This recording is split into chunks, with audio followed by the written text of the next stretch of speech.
Só 7% dos brasileiros registram casos de violência cibernética na polícia. CPI do reconhecimento fotográfico vai visitar delegacias de Niterói. Deputados lançam frente parlamentar de enfrentamento às questões do sistema prisional. O presidente da Alerj quer ação conjunta com o governo do estado para melhorar a segurança pública. E na agenda cultural tem uma exposição no Palácio Tiradentes com obras feitas a partir de material descartado. O Jornal da Alerj está começando agora.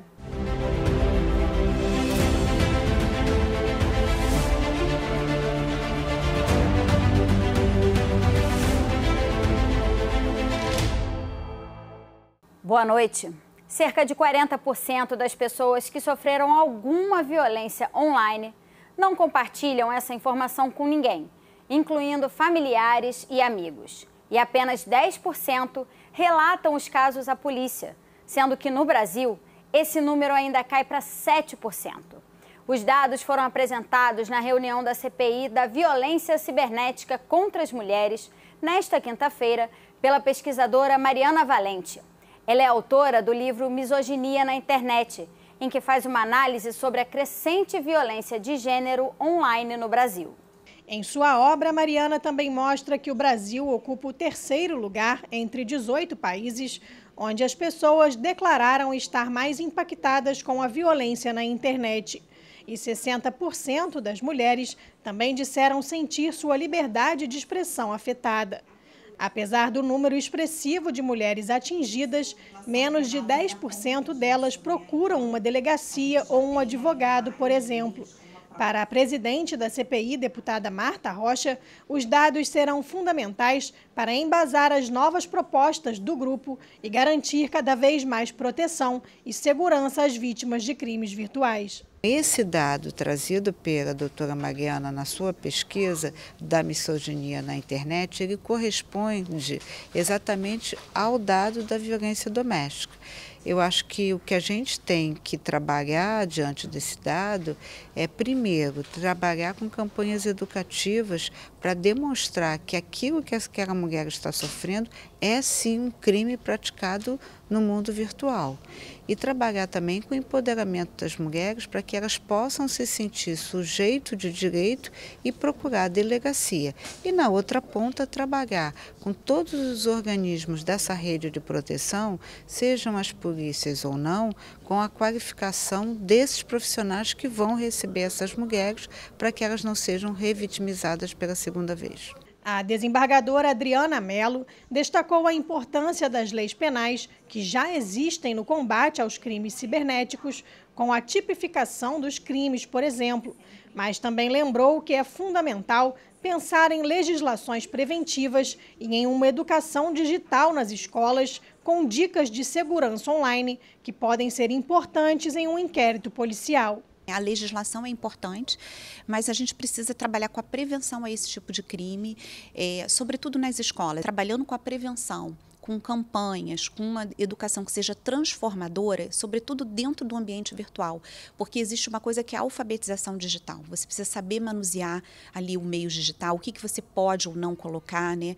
Dificuldades até para prevenir que outras formas de violência ocorram dentro do ambiente virtual. É todo um arcabouço que eu acho relevante para que a gente possa avançar numa legislação que seja preventiva, protetiva, mas também que tenha ali a sua base repressiva, porque a punição para esses tipos de crime também é importante. Para os parlamentares, criar leis de prevenção pode ser o ponto de partida no combate aos crimes virtuais. Eles concordaram com a fala da desembargadora e reforçaram a importância de ações educativas nas escolas e de conscientização da população. O crime cibernético de gênero, né?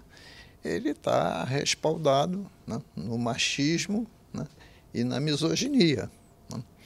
E se você não fizer prevenção, né, se os homens e as mulheres não entenderem que esse processo cultural é nefasto, violento, negativo, né, limitador, né, você fica só na ponta punindo o crime. Então, é necessário que isso seja levado para as escolas, de uma maneira geral, para as universidades, né, para que você diminua o volume desses crimes, para que as mulheres conheçam seus direitos e os homens passem a reconhecer que estão sendo, no mínimo, estúpidos, né, de quererem odiar as mulheres e serem proprietários delas, né. Trabalhar essas questões na escola, o próprio entendimento do que é ser misógino, o que é ser racista, o que é ser machista, né?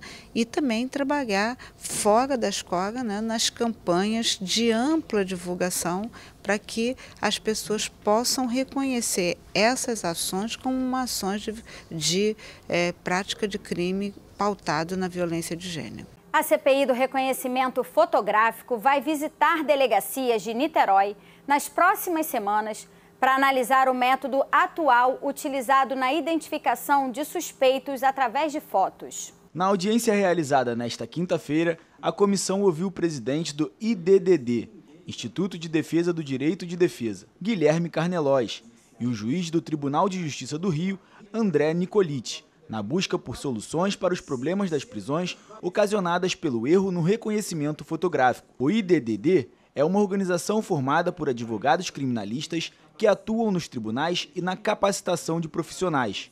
Guilherme ressalta que é preciso investir na infraestrutura policial e que o reconhecimento fotográfico, da forma que é realizado atualmente, deveria ser proibido. O IDDD ele surge como uma união de advogados criminais idealistas para efetivamente defesa do direito de defesa, para transformar o processo criminal cada vez mais num espaço de garantia de direitos. Ele acaba se destacando disso para atuar mais na base dos problemas, né, em questões mais estruturantes do sistema de justiça criminal. Tem que ter uma estruturação da atividade policial com investimento e treinamento e capacitação para desenvolvimento de investigações que se destaquem, se descolem da memória humana. Nós temos investigações hoje que são fundamentalmente apoiadas na memória humana. E a investigação policial é muito mais que isso, porque a memória humana é muito falha. Provas seguras não são certamente as que vêm da memória. Já André Nicoliti fala sobre o racismo estrutural presente na sociedade e como o Parlamento Fluminense, em conjunto com os poderes executivo e judiciário, podem contribuir para solucionar os problemas apresentados durante a CPI. Quando a gente fala em racismo estrutural, a gente está querendo dizer que existe toda uma estrutura social montada, uma estrutura legal montada, que, de certa forma, reproduz e mantém as condições racistas que fundaram a nossa sociedade. Óbvio que o racismo estrutural era muito mais forte e mais estruturado, por exemplo, na época da escravidão, em que você tinha uma escravidão legalizada e organizada pela legislação.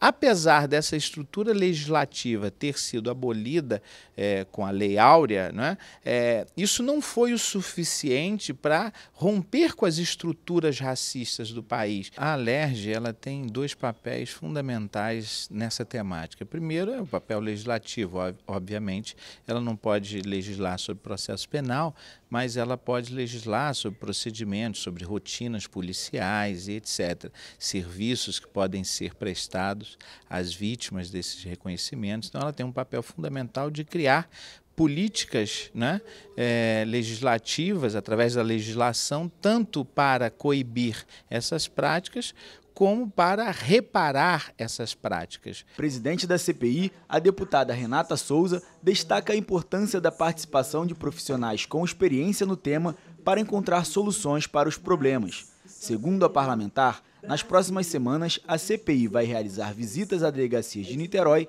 para verificar o método utilizado no reconhecimento fotográfico. O reconhecimento fotográfico não pode ser considerado uma prova irrefutável. Pelo contrário, é apenas uma pista de um início de uma investigação. Então, o que a gente tem hoje é o sistema de justiça aceitando como prova irrefutável e também há uma tentativa de não ter reparações. Então, eu acho que um processo de reparação também deve ser pensado por essa CPI. Nós temos visitas às delegacias onde casos emblemáticos ocorreram, né, de reconhecimento fotográfico.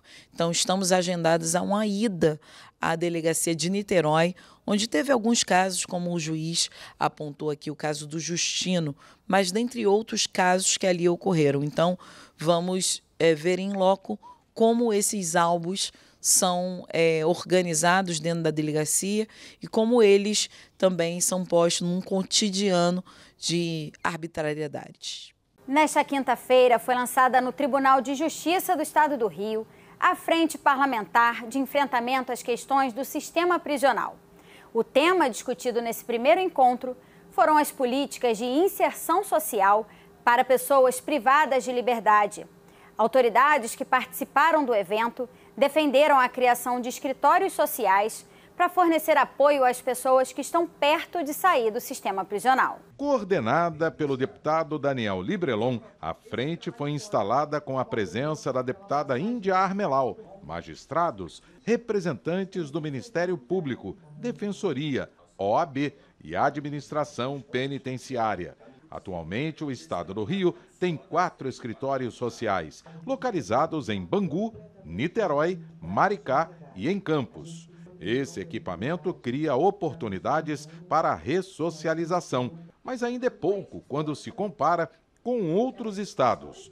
Existe um projeto para a construção de mais um na capital, nas imediações da Central do Brasil, perto de onde funciona o Restaurante Popular. O que nós temos observado no sistema prisional do nosso estado, que muitas das vezes, quando uma pessoa que vem a faltar com o seu direito e praticar uma penalidade e receber essa penalidade na privação da sua liberdade e está num sistema prisional, muitas das vezes que é um lugar para mostrar a ele o ato do seu delito e pagar a sua pena e voltar ressocializado, muitas das vezes ele é entregue à sociedade pior do que ele entrou. E isso é preocupante. O que nós queremos avançar é no sentido da não reincidência. Se nós queremos que alguém que pagou uma pena não volte a delinquir, nós temos que investir em equipamentos públicos que os recepcionem e trabalhe com eles com a finalidade de dizer que eles podem ser capacitados e entregues à empregabilidade de uma forma mais tranquila. Com isso, a sociedade ganha, porque recebe esse preso dentro dela sem marcas. A inserção social é necessária não só para a pessoa egressa do sistema prisional, mas para toda a sociedade, porque cumprir a pena é dever daquele que errou. Mas dar oportunidade para essas pessoas é humanizá-las. Não adianta a sociedade afastar aquela pessoa que foi encarcerada do convívio social e afastar para sempre. Não é disso que se trata, né? A gente precisa trazer essa pessoa para nós, a gente precisa reinserir essa pessoa na sociedade. Eu não tenho dúvida que se a gente, né, caminha junto com tudo isso, a gente com certeza vai contribuir para diminuir os índices de criminalidade, a gente vai com certeza contribuir para uma tranquilidade social. Números alarmantes divulgados na reunião dão conta de que o Brasil tem mais de 800 mil presos e o Estado do Rio tem cerca de 42.900, sendo que 14.700 já cumpriram a pena e continuam encarcerados. Por dia, são presas no Estado entre 100 e 120 pessoas, sendo que muitas sequer são julgadas e ficam detidas preventivamente. É um índice que a gente vê que ele cresce a cada dia. E se nós não tomarmos um posicionamento humanitário diante desta causa, não é encontrar o culpado ou achar quem é o vilão, é encontrar a solução para os problemas que já existem. São números que mostram para a gente não apenas estatísticas soltas, né, mas na prova. Então, contra fatos não há argumentos. E a população tem que deixar a hipocrisia de lado e parar com essa que errou, não tem mais chance. Então, eu estou torcendo muito, o deputado Daniel, junto com a desembargadora, poder incrível E a Alerj vai abraçar isso, eu tenho certeza. E eu tenho certeza que a população, sabendo da melhoria, vai abraçar também. A maior preocupação é que, de fato, a pessoa que ela é investigada, ela é presa, ela já começa a ser etiquetada a partir dali e todo o sistema e a própria sociedade já começam a julgar e considerar que essas pessoas são culpadas. Os presos provisórios, eles já refletem uma situação muito complicada de superencarceramento, justamente porque elas sequer foram ouvidas pelo juiz. Um convênio entre o Tribunal de Justiça e o Poder Executivo, através do Detran, vai implantar o reconhecimento facial no presídio Frederico Marques para identificar os presos. E, com isso, injustiças que têm acontecido não irão mais ocorrer. Isso é um motivo de muita angústia para o Poder Judiciário, porque a gente tinha que se valer, os julgadores, dos reconhecimentos fotográficos muitas vezes, e o que nós queríamos, o que nós teremos é o reconhecimento facial que vai determinar que aquele preso é realmente a pessoa detida e que vai responder ao processo. E esse Poder Executivo, implantando o reconhecimento facial, vai facilitar a porta de entrada, que é onde os presos são recebidos e eles são levados depois para as suas audiências de custódia. Então, o reconhecimento facial é um plano e um desejo profundo, não só do Tribunal de Justiça, mas também acho que de toda a sociedade, porque essa matéria é toda nossa, né? E vai nos dar certeza que nós precisamos ter. Certeza de que o preso, é aquele que foi detido anteriormente. Após o assassinato de 3 médicos de São Paulo em um quiosque na Barra da Tijuca, na madrugada desta quinta-feira, o presidente da Alerj, deputado Rodrigo Bacelar, se manifestou na abertura da sessão plenária. Ele afirmou que o Legislativo precisa se posicionar na condução da política de segurança pública do Rio de Janeiro e defendeu uma ação conjunta do governo do Estado e do Parlamento Fluminense. Dizer que não é novidade para ninguém do carinho e apreço que eu tenho pelo governador do Estado, de quem fiz parte da equipe do governo, de quem sou aliado e que tem também se empenhado e está ao telefone comigo desde muito cedo hoje fazendo reunião. Mas eu sempre falei que eu sou um aliado que não abro mão da minha independência e muito menos da minha posição enquanto parlamentar. Então, acho que passou da hora desse parlamento enfrentar esse tema que está machucando a população do Rio de Janeiro, que é a segurança pública. Eu queria aqui falar publicamente para cada um dos meus colegas que eu acho que a gente tem que se debruçar, deputada Lucinha, a partir de agora até o final do ano, Gualberto, principalmente dos senhores, Vossa Excelência, Dino, Marta Rocha, que foi uma grande chefe de Polícia Civil do Estado, delegado Carlos Augusto, que agora está aqui na casa, Carlinhos BNH, enfim, tantos colegas militares que compõem o Parlamento Fluminense, para a gente dar total atenção e auxílio ao governador, mas acima do governador, ao povo fluminense, porque realmente está gritante a situação da segurança pública. No plenário, diversos deputados se manifestaram sobre a escalada da violência no Rio de Janeiro nos últimos meses. Na manhã, de domingo para cá, nós tivemos uma deputada sequestrada, um deputado na zona leste do Rio de Janeiro, no município de Itaboraí, trocou tiro com bandidos. 3 pessoas foram mortas na Barra da Tijuca. Na Tijuca, um ladrão levou uma bolsa de um bebê, né? E ainda na Tijuca, o alto índice, né, de roubo de rua que está acontecendo. A questão da segurança pública é muito mais ampla. Você precisa ter políticas públicas de educação, de saúde, de transportes, de combate à miséria e à fome. E dentro dessas políticas, a gente precisa ter um planejamento específico na área da segurança pública, com ações coordenadas, né? E isso não está existindo. O plenário aprovou em primeira discussão o projeto que inclui a cannabis medicinal entre os tratamentos oferecidos pelo Sistema Único de Saúde no Rio de Janeiro. Tudo que foi votado na sessão desta quinta-feira, você assiste na matéria de Fernanda Nogueira. Foi discutido o projeto que obriga pet shops, clínicas veterinárias, armazéns e locais de hospedagem de pets a exibir cartazes que incentivem a adoção de animais. Os cartazes devem conter nome, telefone e e-mail da organização ou entidade que promove a adoção, além de informações sobre a importância e os benefícios da adoção responsável de animais.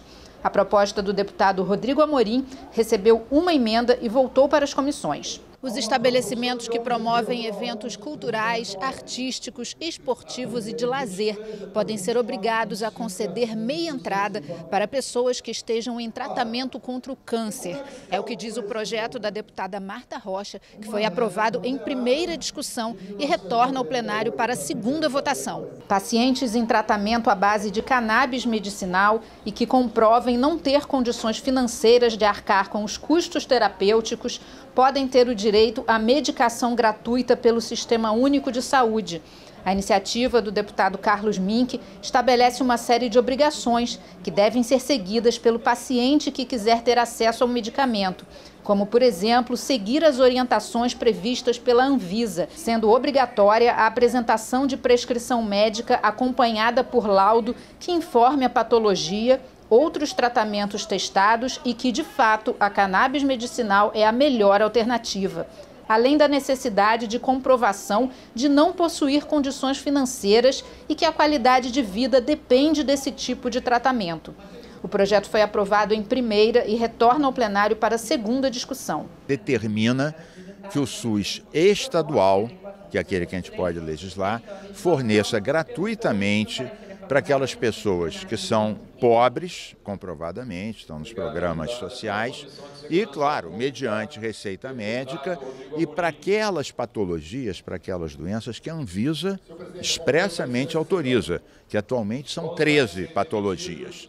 Então, a pessoa chega num próprio do SUS estadual, um hospital, uma UPA, com a receita do médico, com o atestado de hipossuficiência, quer dizer, de pobreza, e entra com pedido do remédio que será distribuído gratuitamente. Lembrando que aqui no Rio, 2 municípios já fazem isso, Volta Redonda e Búzios. E pode ser construído no Rio um memorial para homenagear policiais mortos em serviço. A proposta da deputada Marta Rocha prevê que o monumento tenha foto, nome completo, data de nascimento, óbito e o motivo da morte dos policiais. Os nomes dos agentes também devem ser incluídos no livro dos heróis do Estado do Rio.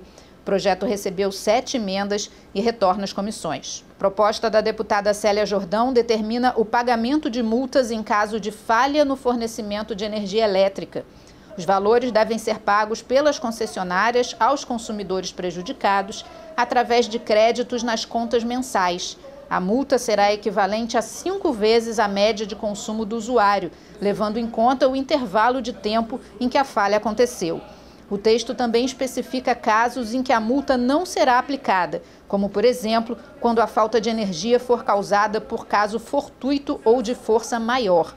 O projeto recebeu 6 emendas e retorna às comissões. O Rio pode ter um programa de saúde mental, prevenção de depressão e suicídio para pais e cuidadores diretos de pessoas com deficiência.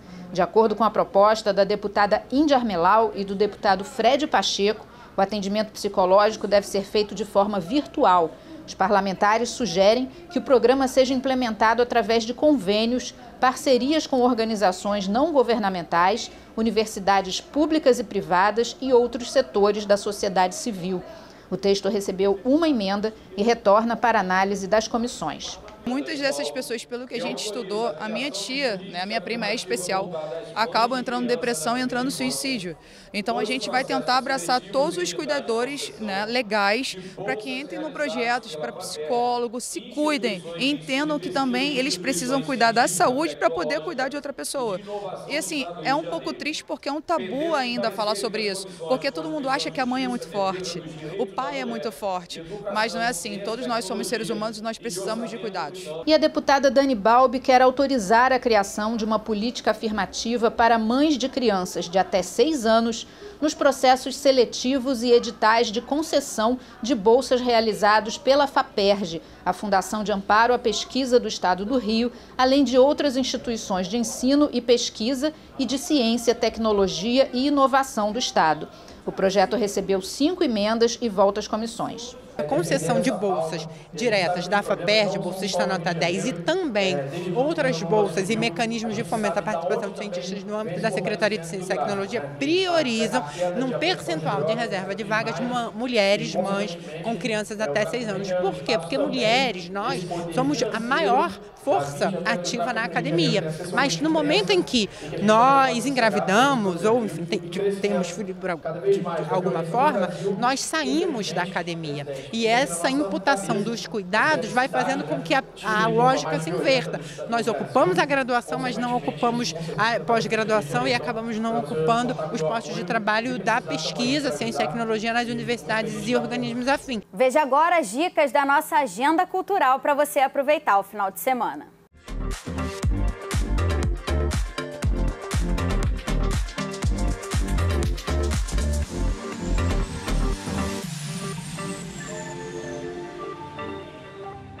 Olá! Abrimos essa edição com uma sugestão da casa. O Palácio Tiradentes recebe a mostra Expo Arte Objetos Concretos, do cotidiano à arte, de Robson Salles. Com mais de 35 anos de estrada, Robson utiliza objetos descartados como bicas, cabides, troncos de madeira, panelas, ferramentas, eletrônicos e chaves. Transforma tudo em peças criativas. O caminho que eu achei vendo esses objetos é como transformar isso. Como trazer esse cotidiano, esse objeto do cotidiano, para transformando em arte. Como fazer isso? E fui buscando, e a coisa foi saindo, o emocional foi trazendo algumas soluções. E foi isso, foi viver, né? O próprio objeto também nos dá esse movimento. Aí você só coloca a cor, o jeitinho, a forma e transforma isso. Trazer o cotidiano para o belo, né? Para transformar a coisa mais que está ali no cantinho, suja, tristonha, e você pega ela e traz ela para um movimento mais alegre, com a emoção do teu trabalho. Em algumas obras, o artista também utiliza a técnica assemblage, termo francês para definir colagens com objetos e materiais tridimensionais. Ele destaca esse trabalho em especial, feito em homenagem à mãe que morreu há 5 anos. A técnica da assemblagem é uma técnica que você busca mais em cima da questão do objeto, de transformar o objeto. Você pode encaixar, colar, né? Aí você faz um movimento que aquilo se torne, no olhar do espectador e no teu olhar, uma obra de arte. Robson nasceu em Pernambuco e veio parar no Rio de Janeiro no início da década de 1960.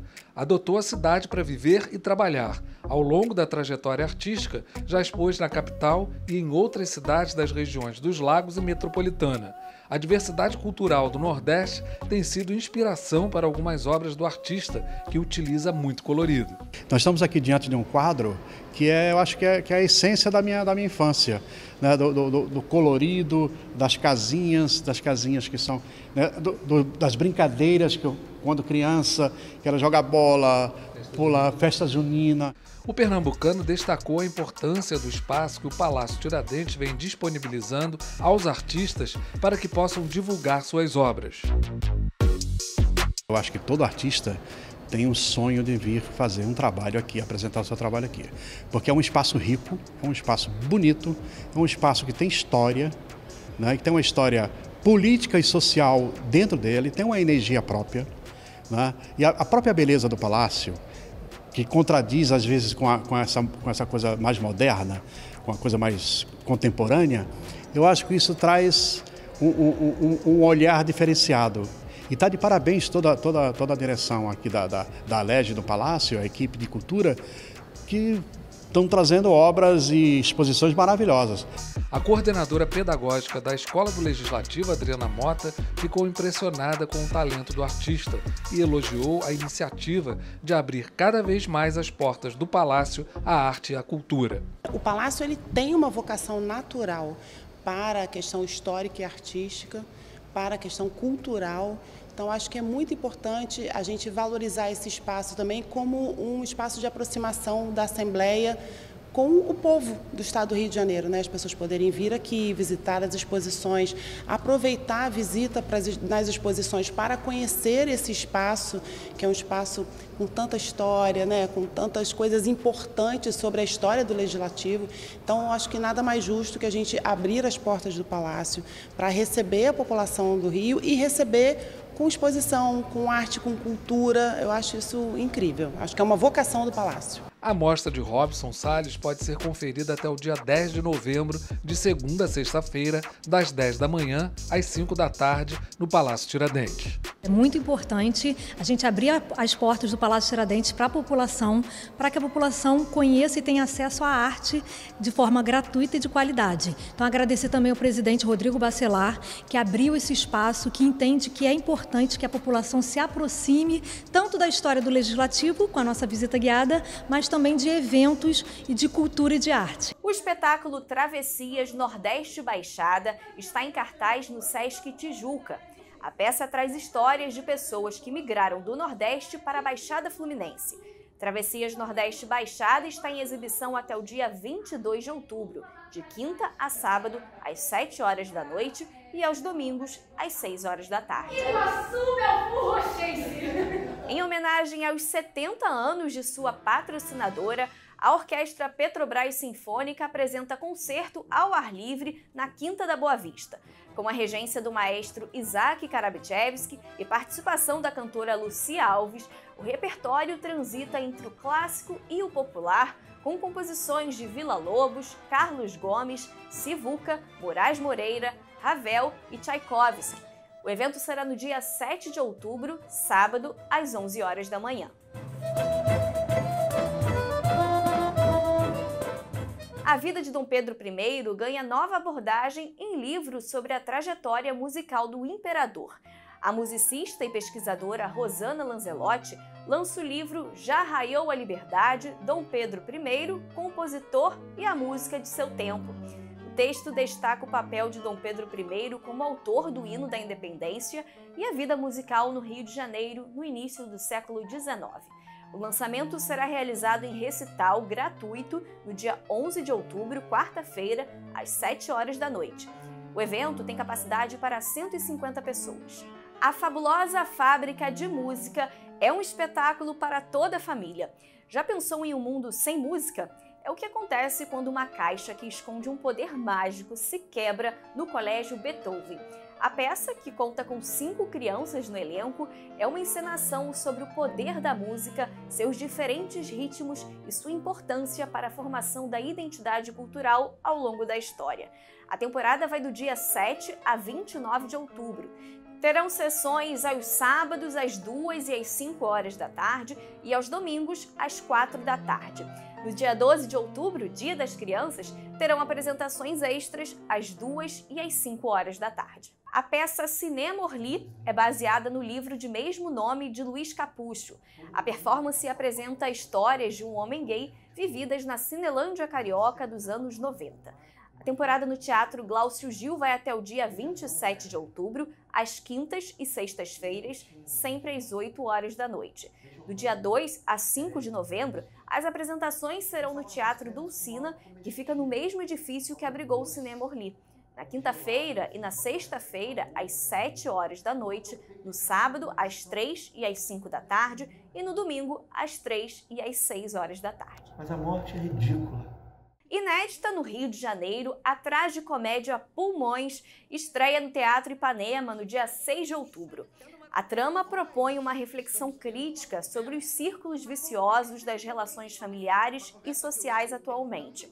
A peça está em cartaz no Teatro Ipanema do dia 6 ao dia 29 de outubro, às sextas e sábados, às 8 horas da noite e aos domingos, às 7 horas da noite. Tá com a respiração acelerada. Não exagera. Não, se for muita coisa. A pianista e cantora Maíra Freitas promete encantar o público com a apresentação na Casa Museu Eva Clabin.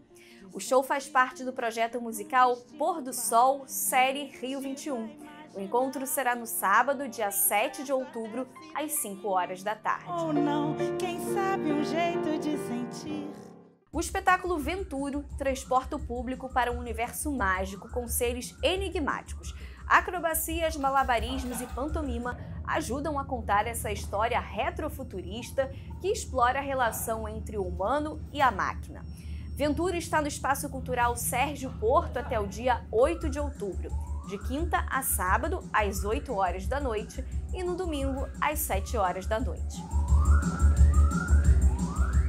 A Bice Biblioteca chega ao Complexo da Maré e a Copacabana para incentivar a leitura entre crianças, jovens e adultos. O projeto é uma biblioteca montada sobre uma bicicleta que oferece um acervo de livros novos para serem trocados por usados. A iniciativa funciona assim: qualquer pessoa pode levar um livro que já leu e trocar por um novo gratuitamente. A Bice Biblioteca vai estacionar todos os sábados a partir do dia 7 de outubro na Feira da Teixeira Ribeiro, na Maré. O horário é das 10 da manhã às 4 da tarde. Na Praia de Copacabana, a biblioteca itinerante está aberta ao público todo primeiro domingo do mês, a partir do dia 8 de outubro, também das 10 da manhã às 4 da tarde. A Unidos do Porto da Pedra realiza mais uma edição da Feijoada do Tigre, com a participação da Unidos de Vila Isabel e do grupo Balacobaco. O evento também vai contar com o show do grupo Vem Pro Meu Ritmo e com o som dos DJs Barra e DG. A feijoada vai ser no dia 7 de outubro, sábado, a partir de 1 hora da tarde. A entrada é gratuita até às 5 horas da tarde. O Corpo de Dança Amazonas se apresenta pela primeira vez no Rio de Janeiro. A companhia de dança estreia na Cidade Maravilhosa com 2 espetáculos, Rios Voadores e Tá Sobre Ser Grande. Rios Voadores se apresenta nesta sexta-feira, 6 de outubro, às 7 horas da noite. Tá Sobre Ser Grande será no dia 7 de outubro, sábado, às 7 horas da noite e no domingo, dia 8 de outubro, às 6 horas da tarde. A entrada é gratuita, os ingressos precisam ser retirados na bilheteria com 1 hora de antecedência. O Jornal da Alerj fica por aqui. Você pode acompanhar a programação também em nosso site e pelas redes sociais. TV Alerj, o canal do povo. Uma boa noite para você e até amanhã.